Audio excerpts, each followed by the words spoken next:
నమస్తే, నేను సిరి.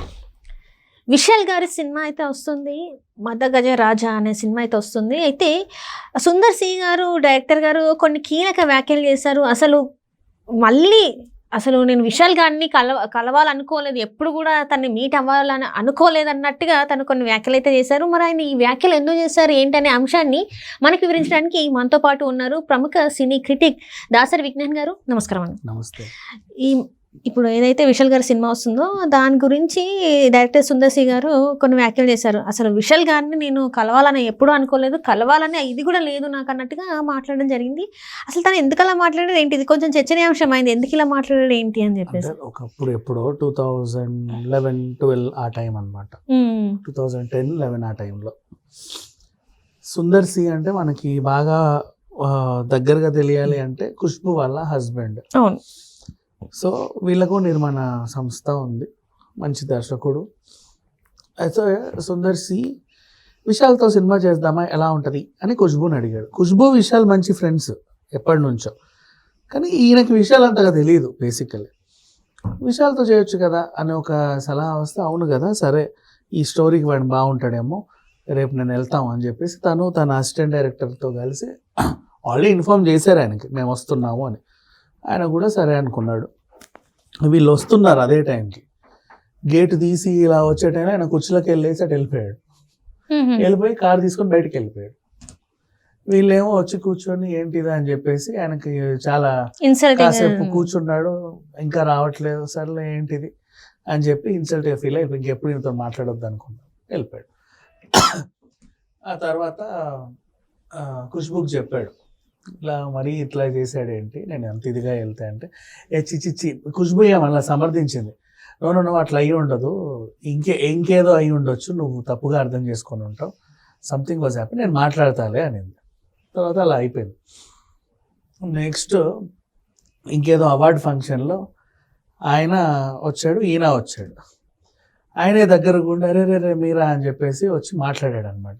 ఈయనకు ఆశ్చర్యం, ఈయన అసలు మాట్లాడొద్దు అనుకున్నాడు. ఆయన చూసి అబ్బా వీడొచ్చాడా అని చెప్పి కూర్చున్నాడు. కానీ అక్కడ జరగల. ఆయన చక్కగా వచ్చి ఏమండి మీరా, మీకు నేను ఎప్పటి నుంచో సారీ చెప్పాలనుకుంటున్నాను, చిన్న ఇన్సిడెంట్. మొన్న ఒక రోజు మీరు మా ఇంటికి వచ్చారు కదా, ఆ టైంలో నాకు అప్పుడే పలానా వాళ్ళు ఇట్లా ఎమర్జెన్సీలో ఉన్నారు హాస్పిటల్ నుంచి ఇట్లని కాల్ వచ్చింది. ఇమీడియట్గా లేచి చూడడానికి వెళ్ళాను నేను. అంటే ఆ టైంలో నాకు ఇంకేం తోచలా, మాట్లాడే సిచ్యువేషన్లో కూడా లేను. తర్వాత వచ్చేసరికి మీరు వెళ్ళిపోయారని చెప్పారు. పక్కనే హాస్పిటల్, జస్ట్ ఒక విజిట్ అట్లా ఇచ్చి మళ్ళీ వచ్చేద్దాం అనుకున్నా నేను. కానీ మీరు ఇంకేదో అనుకున్నారు, అంటే మనం అనుకోలేదు, నేను చెప్పలేదు పోనీ నా వాళ్ళకన్నా తెలియదు సార్ ఎక్కడికి వెళ్ళాడని. అంటే ఆ వార్త విన్న వెంటనే నేను లేను, హాస్పిటల్ అక్కడే జస్ట్ వీళ్ళింటిగా వెళ్ళి అట్లా రావాలి, వస్తే వీళ్ళు ఉంటారు కదా మాట్లాడదాం అనుకున్నాడు. వచ్చేసరికి లేరు అనుకుని ముద్దిప్పుకొని వెళ్ళిపోయారు అని చెప్పారు. ఇలా జరిగిందంటే ఇప్పుడు తను అర్థం చేసుకున్నాడు. జరిగింది ఖుష్బుకి చెప్తే, నేను చెప్పానా సిచ్యువేషన్ ఏదో ఉంటుంది, లేకపోతే పాపం వాడు అట్లాంటి వాడు కాదు, మేము ఎప్పటి నుంచో చూస్తున్నాం కదా అని చెబితే తను ఓకే చేసుకొని అతన్ని అప్పటి నుంచి ఫ్రెండ్లీగా ఉండడం స్టార్ట్ చేశాడు. ఎంత ఫ్రెండ్షిప్ అంటే ఒకసారి క్లోజ్ అయితే విషయాలకి ఏంటనేది తెలిసిపోతుంది చాలామందికి. ఫుల్ జోవియల్, బాగుండేవాడు. ఇప్పుడు తను నాకు ఒక ఓన్ బ్రదర్ లాగా ఫీల్ అవుతున్నాడు, అంత ఇదిగా దగ్గర అయిపోయారు. అంటే చాలామందికి చాలా ఇన్సిడెంట్లు ఉంటాయి చెప్పాలంటే సిరి.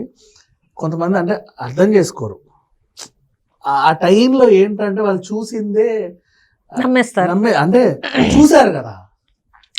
కొన్నిసార్లు అంటారు కదా, కళ్ళతో చూసినా కూడా నిజాలు అవ్వవు అని చెప్పేసి అంటారు. ఇది ఒక ఇన్సిడెంట్ లాగా అనుకోవాలి. నేను వస్తున్నానని చెప్పాను, అప్పటిదాకా కూర్చొనే ఉన్నావు, నేను గేటు తీసి ఇలా వచ్చే లోపల అని లేచి వెళ్ళిపోయి కారు పట్టుకొని బయటికి వెళ్ళిపోతే అరే ఏమైందని అడిగితే ఏమో సార్ మాకు తెలియదు అంటారు. వాళ్ళకు కూడా తెలియదు, నీకు ఫోన్ వచ్చింది ఇమీడియట్ గా నువ్వు వెళ్ళిపోయావు.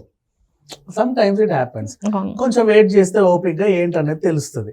సరే, ఇప్పుడు ఈ సినిమా గురించి మాట్లాడదాం. ఈ సందర్భంలో ఆయన ఎందుకు ఇలా చెప్పుకొచ్చాడంటే, ఈ సినిమా కూడా మదగజ రాజా పాపం అప్పుడు 2013 నుంచి ఇప్పటి వరకు విడుదలకు నోచుకోలే. ప్రతిసారి ఏదో కష్టం చూసి లాస్ట్కి ఇప్పుడు 13 ఏళ్ళకో 12 ఏళ్ళకో ఇదిగో రిలీజ్ అవుదాం అనుకుంది ఈ January 12th. ఈ టైంలో ఒక ఈవెంట్, ప్రీ రిలీజ్ ఈవెంట్ పెట్టి అందరూ మాట్లాడుకుంటే బాగుంది అనుకున్నారు. టైంకి విశాల్ ఒంట్లో బాల, ఫుల్ హై ఫీవర్, ఇంకా ఏదో ఫీవర్, ఏదో వణుకు, అండ్ ఈ కంటి కింద చిన్న గాయం అయితే దానికి ఏదో సర్జరీ చేస్తే అది కొంచెం స్వెల్లింగ్ లాగా వచ్చింది. సర్జరీకి లాగా కాదు, ఏదో చేసి స్వెల్లింగ్ లాగా వచ్చింది వాళ్ళ ట్రీట్మెంట్. అదంతా అవుతుంది, మొహం కూడా ఒకలాగా అయిపోయింది. అంటే he is not prepared to show off anywhere. మన హీరోలు ఎలా ఉంటారో తెలుసు కదా, ఎక్కడన్నా ఏదైనా వెళ్ళాలంటే నిండుగా బాగుంటేనే వస్తారు, కొంచెం ఒంట్లో బాగున్నా అక్కడికి వెళ్ళరు. అంటే హీరో ఏడుపు మొహం వేసుకొని వచ్చారని చెప్పి ఎవడేమంటాడు అని. సో అట్లా కాకుండా ఈయన ఏమనుకున్నాడంటే విశాల్ రాత్రి అంతా ఆలోచించి, లేదు నేను ఆ ఈవెంట్కి వెళ్తా అనుకున్నాడు. ద ఓన్లీ రీజన్ మళ్ళీ సుందరి ఎక్కడ ఏమనుకుంటాడు. ఇదే సినిమాకి ఒకసారి ఇలా అయ్యింది, ఆ తర్వాత ఈ సినిమా అవ్వడానికి ఇన్నేళ్ళు పట్టింది.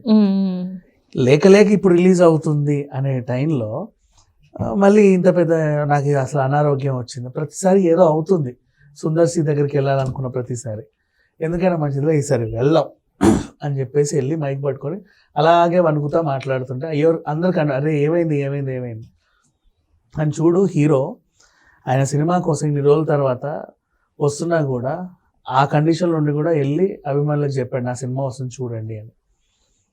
గ్రేట్ చెప్పాలంటే. ఇప్పుడు వీళ్ళందరూ ఈ అభిమానులు అందరూ రేపేం రాస్తారో చెప్పాలా, ఆ సినిమా రిలీజ్ అయిన తర్వాత ఆ పాత కథే అదే రొట్ట కొట్టుడు అని రాస్తారు. నిజంగా 13 ఏళ్ల క్రితం సినిమానే మరి అది కదా ఇప్పుడు చూస్తున్నారు, ఆ చిన్న లాజిక్ ని మర్చిపోతారు. అసలు దానికి రివ్యూ ఇచ్చే అర్హత ఎవరికి లేదు. రేపు ఇప్పుడు రిలీజ్ అయిన తర్వాత ముందే చెప్తున్నా, అందుకే అది అప్పటి సినిమానే, నువ్వు కూడా ఆ కాలం లాగానే చూడాలి. ఒకవేళ అప్పుడు ఒక 10 years ఉన్న అమ్మాయికి ఇప్పుడు 20 years వచ్చి ఉంటాయి కదా, నువ్వు టీన్ దాటేసి నువ్వు కూడా 20s కి వచ్చేసినావు. అప్పటి సినిమా ఎట్లా ఉంటది, ఆ పాత కథే ఉంటది. ఇప్పుడు చూడు, అప్పుడు పుట్టిన పిల్లోడికి ఇప్పుడు 13 ఏళ్ళ 8th class 9th class ఉంటాడు. వాడి టేస్ట్ తగ్గట్టు ఈ సినిమా లేకపోతే బాగాలేదు. It happens. సరే వాట్ ఎవర్, బట్ ఆ ట్రెండ్కి తగ్గట్టు ఆ రోజుల్లో ఉన్నట్లాగానే ఆ సినిమాని అలాగే చూస్తే నిజంగా ఎక్కే అవకాశం ఉంది. బాగాలేకపోతే బాగాలేదని చెప్పండి, నష్టమే లేదు. కానీ ప్రతి ఒక్కరు ఈ సినిమాని చూడాలని నేను మనస్ఫూర్తి కోరుకుంటున్నాను. అంటే వాళ్ళ కష్టం అంతా తెలుస్తుంది ప్రతిసారి. అంటే కొన్ని సినిమాలు అంటే ఇదన్నా కనీసం రిలీజ్ డేట్ ఫిక్స్ అయ్యి ఈ 10 సంవత్సరాలు 12 సంవత్సరాల తర్వాత వస్తుంది. కానీ కొన్ని సినిమాలు అయితే అసలు రిలీజ్ కి నోచుకోకుండా ఉంటాయి. ఇప్పటికీ ల్యాబ్లో ఉన్న సినిమాలు బోల్డ్, అది బయటికి రాకుండా సగం ఎడిటింగ్ అయ్యి సగం అది ఇది ఎందుకులే, దీన్ని మళ్ళీ ఎడిటింగ్లు చేయించాలంటే ఇప్పుడు డబుల్ ఖర్చులు.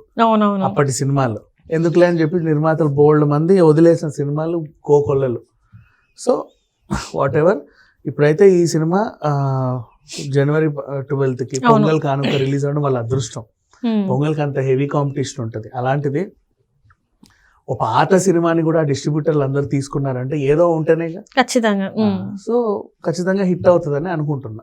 రైట్, మరి చూడాలి ఈ పొంగల్కి. మరి విశాల్ గారికి ఇంత కష్టపడ్డందుకు ఏది ఒక పాజిటివ్గా తన ఈ న్యూ ఇయర్ని కొంచెం పాజిటివ్గా వెళ్ళేసి సినిమా హిట్ అవ్వాలని అయితే కోరుకుంటున్నాను.